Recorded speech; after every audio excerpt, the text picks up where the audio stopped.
The 79 grand final, you're playing... And said, Senior Detective Sergeant Merv Hoffner here from the City CIB. I'd like to speak to Sergeant Bennett, please, Mr Bennett. And said, oh, look, the players are all over there. I realise that, but it's an important police matter. And there was quiet in the clubhouse, not a word, and then I heard this, hello. And I said, oh, g'day, Wayne, it's Wally here from Valleys. I said, are you bastards managed to score a point yet? And the phone went down. And blokes often said to me, how come Wayne hated you so much? I said, well, I was a big mouth. I was a kid. I was 19. I shot my mouth off, and Wayne denied that pretty much all of his life. And then one time he said to me, he said, remember when you claimed that you did that? He said, that was me. You don't want to get off on the wrong foot with Wayne. It's a long way back. A special guest on the program today is Wally Lewis. Well, how's that nose coming along? Another bump last week?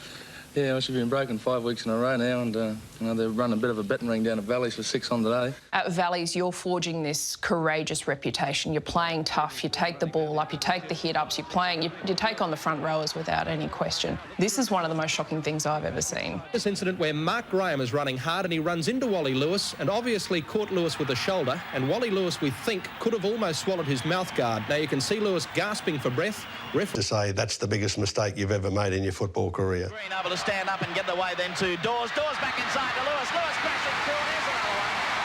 Lewis over underneath the post. And Wynnum-Manly hit the 40 points. By the time you moved away from Valleys, it was a bit of a homecoming for you to Wynnum-Manly, a club that's very familiar to your family. Your dad was associated with that club for a long time. Did that feel like the right step? Yeah, well, Dr Tom Dooley, the Valleys president, in his honesty, said, we can't afford to pay you. I was on $13,000. I thought that was a lot of money. He said, we can't keep you, you're going to have to go to Wynnum. I went to Wynnum and I was on probably 3 times, or 2.5 times the pay. It was, to me, a team that I still regard as the most highly entertaining team that I ever played in. The only discomfort about playing for Wynnum is they went broke. I was there 84, didn't get paid 84, 85, 86, 87. So that was the end of it. Said without Wally Lewis, there would be no Queensland spirit. So are you responsible for whatever was burning in your heart and your competitive desire has now swept across the entire state? Well, I was part of the Queensland spirit. We were in there, and whilst it's always very nice and very complimentary to get a little bit of that, I think that there's also the importance of reminding people that Queensland side that we had that went on, it was something else. And I can remember in one of the press conferences that I did with the former Queensland Rugby League boss, Senator Ron McAuliffe, and it was all about asking them, Senator, who was most responsible? And he said, you want the answer on who's most responsible for Queensland's success? I can reveal that it's the Lord, Jesus Christ. And I put my head back and I thought, oh no, Ron, don't, here we go. And all the journos started to laugh. Oh, now Jesus Christ is playing for Queensland. Oh, and they laughed. And he turned around and he said, all right, smart ass. He said, take this as an answer. Fullback Colin Scott, the rest of the back line, Kerry Bosted, Gene Miles, Mal Meninga, Chris Close, Wally Lewis, Mark Murray, forward pack, Paul Vaughton, Wally Fulton-Smith, Brian Niebling, Greg Kinescu and Dave Brown. Every one of those blokes is born within 18 months, 2 weeks and 2 days of each other. Every one of those blokes, by the time that they played first grade football, had played against or alongside each other at least 30 to 40 times. Every one of those blokes, by the time, and he went on, and starting, you could see all the journos looking down there, scribbling it, racing out, wanting to get it on the radio first, and he said, so, with all those blokes playing football together all of that time, the Lord is responsible. And they raced out, and I looked at Ron and I said, I didn't even think of that. And he said, think of what? And I said, we're all born in 59 and 60. He said, I've got no idea whether that's right, but you get rid of those dickhead journalists pretty quick, didn't you? Now there's a sight to see. Big Artie in the maroon of Queensland and captain. That incredible night. In control of every training session, every talk that we had, he came up to me and he said, I don't know a lot about your football, but you wouldn't be here if you couldn't play, so good luck. And I sort of, okay. And I watched all the other talks that went around and he spoke to them quite with quite length, and I thought I didn't get much in there. And then he patted me on the back as we went onto the field, and I felt 10 foot tall and bulletproof. And I followed him around that night like a bad smell. But you had to follow Artie. He had that offload. What he not only did to inspire the teammates around him, what he did to inspire the people in the grandstand that night, I don't think I'd ever seen a Queensland supporting crowd that had raised to that level before. So by the next year, you're 21, you're the heir apparent, you're the Queensland captain, and was this the first time that Artie threw you into 5'8"? He pulled me aside and said, we're going to pick you at 5'8", and I said, I've never played 5'8" in my life. And he said, oh, by the way, he said, you're going to be the captain. I said, I can't be captain. I said, I'm 21 years of age. And he said, you talk a lot on the field, you organise a lot on the field, and you can read play. And he said, and the one thing that you, a wonderful compliment, but I still thought that I was learning from him. And then he said, mate, in my last game, I was still learning. What style of captaincy did you have? Did it have to be Wally's way? Were you a bit of a dictator? If there's one thing that I was always quite happy that I did, was be involved in conversation. I never shut up on the field.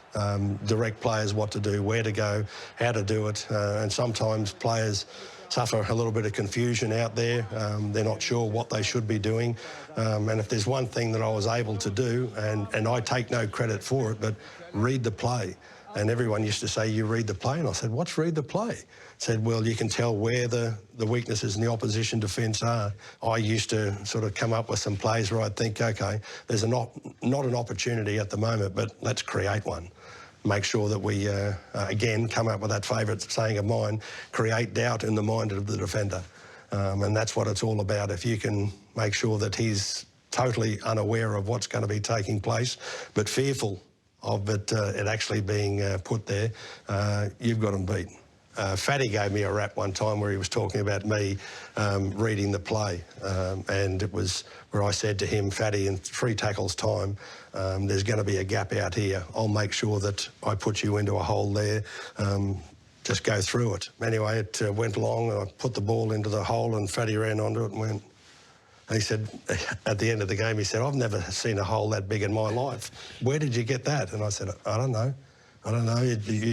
It's just become part of the game through listening to my dad, listening to and watching the great players. And Beetson was able to do it with enormous quality. And even if the scoreboard didn't reflect that Queensland were on top, could you sense a turn or a shift in the game where you go, we've got them beat here? Yeah, a lot of the times. And I used to do a little bit of loud-mouthing and inspiring the team, and also making sure that I did that making that claim loud enough for New South Wales to hear it as well. There's a bit of a stink going on the back line. Here come in. Oh, wait a minute. Lewis. Lewis came in 20 metres to get into that. Well, that's not on. And the Cairns are going onto the field too. And that's pretty stupid.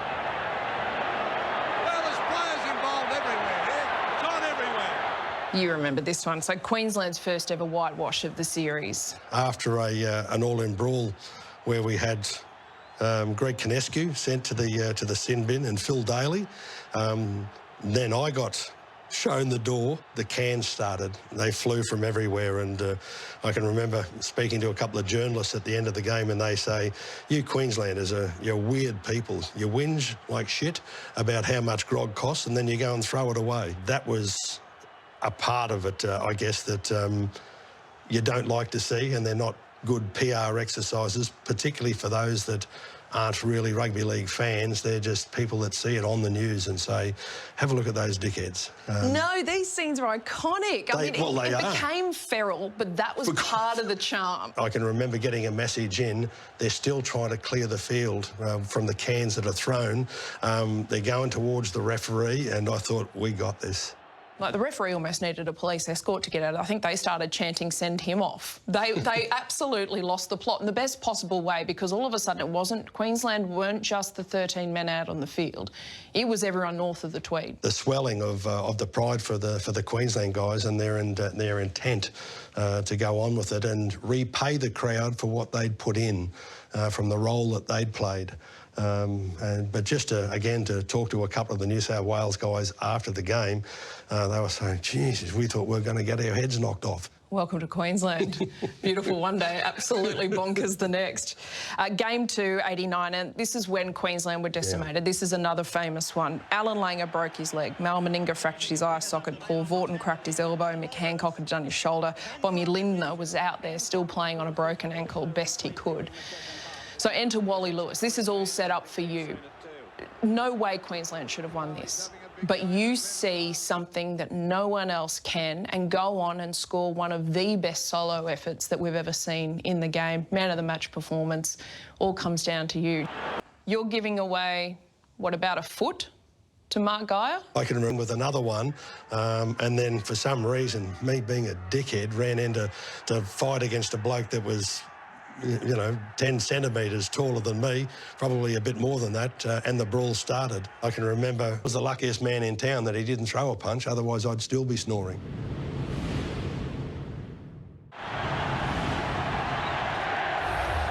It's all over. Queensland take out the 91 series. Let's go down to Darryl Eastlake right now. Wally Lewis, another 2 points. I mean, you cannot split these teams. 2 points the first game, the second game, the third one. Magnificent. Yeah, that's right, mate. We won the game, but I think congratulations has got to go to both teams. That was a magnificent game of football. You know, there weren't many goal kicks in it, but I don't think anybody can hope to see a better game. Yeah, not a good one. I'd loved it. Was I thinking about finishing up? No. The day before the game, we came across the road to Lang Park, as it was, now Suncorp Stadium. The final training session was going to be on.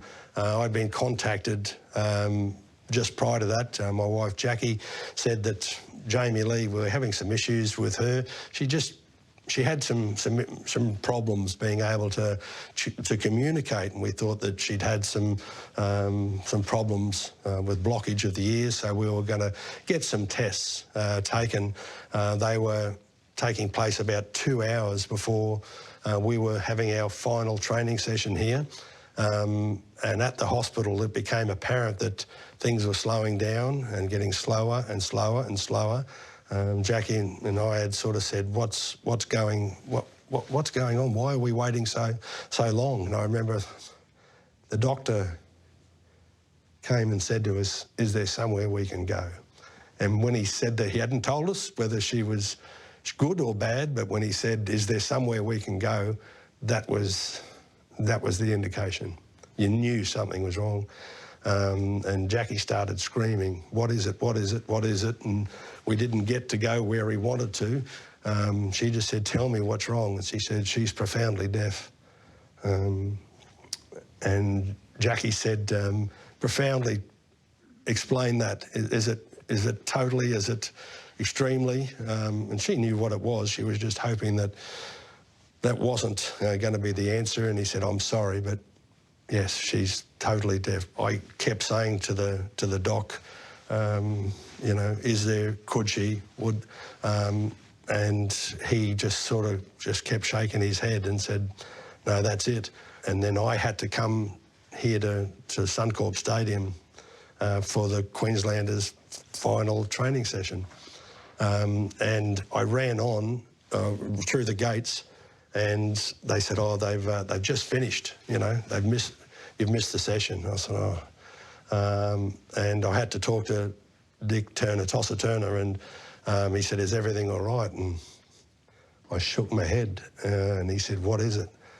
And I said, she's profoundly deaf. The night of the game, I do recall Tosser said, you've got to go out and do the toss, the coin toss with the other captain. Be slow in coming back. And I looked at him and had a bit of a smile, and he said, you know what? I said, I know what you're saying. So I went to do the coin toss, and I walked back in, and one of the other managers said, just hang on a minute. And I then had the door opened in front of me, and when I walked in, all of the players just looked at me and nodded. Than anything, he came up and he said, this one's for you. And I went to walk off and he said, and Jamie Lee. And Jamie Lee. And yeah, I didn't go too well in the game. I played like a, I didn't play the best game of my life. But right at the end, I got the chance to say thanks to the players. It was a remarkable effort from them. And then I got the chance to get hold of the microphone. And this being my last year, I've just got to thank everybody that's been associated and helped me over that amount of time. Thank you and goodbye. They cheered you off and they were bowing to you in the stands, the Emperor. Yeah, apparently they announced to the crowd near the end of the game that what was happening, and I didn't get to see it because of being in the action on the field. So, but to get the chance to go around the oval one more time, that was something else. With your boys in your arms and your little girl at home who needed you. Even though it wasn't the way you thought you might exit and finish this Origin era, it was a pretty special one. Yeah, it was. It was a fantastic opportunity for me to leave what had been my life.